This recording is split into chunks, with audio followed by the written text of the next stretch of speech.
जंगल वाला गांव और जादुई दोस्त। एक समय की बात है, घने जंगल के बीच एक छोटा सा प्यारा गांव था। यह गांव अलग ही था क्योंकि यहाँ के लोग पेड़ों और जानवरों से बात कर सकते थे।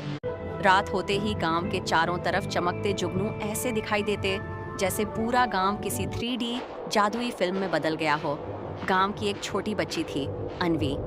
वह बहुत जिज्ञासु थी और हमेशा जंगल की तरफ भाग जाती थी। एक रात जब चांद गोल और चमक रहा था, अनवी चुपके से अपने घर से निकली और जंगल में चली गई। वहां उसने देखा कि पेड़ों के पत्ते चमक रहे हैं और जमीन पर रंग बिरंगे फूल ऐसे चमक रहे थे जैसे किसी ने उन्हें जादुई रोशनी से रंग दिया हो। अचानक उसकी नजर एक छोटे से हिरण पर पड़ी। हिरण की आंखें नीली थीं और उसकी सींगों पर हल्की सी रोशनी चमक रही थी। हिरण बोला, अनवी, डरना मत, मैं रूही हूँ, इस जंगल का रखवाला। अनवी हैरान रह गई क्योंकि उसने पहली बार किसी जानवर को इंसानी भाषा में बोलते सुना। रूही ने बताया कि इस गांव और जंगल को एक पुराना पेड़ बचाए हुए है। उस पेड़ की जड़ें पूरे गांव के नीचे फैली हैं और वही सबको खुशहाल रखता है।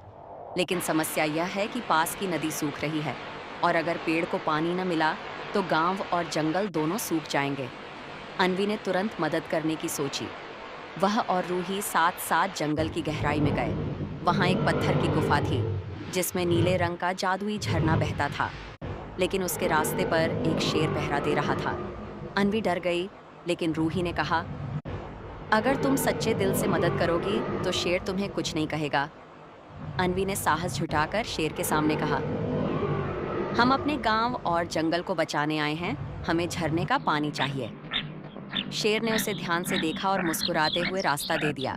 झरने से निकला पानी जादुई चमक लिए हुए था। अनवी और रूही ने मिलकर वह पानी पुराने पेड़ की जड़ों तक पहुंचा दिया। अगली सुबह गांव वालों ने देखा कि पूरा जंगल फिर से हरा भरा हो गया है। पक्षी गा रहे हैं और नदी बह रही है।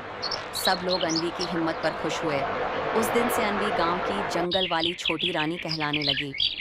और हर रात जब वह सोती तो रूही हिरण उसके सपनों में आता और दोनों नए रोमांचक सफर पर निकलते।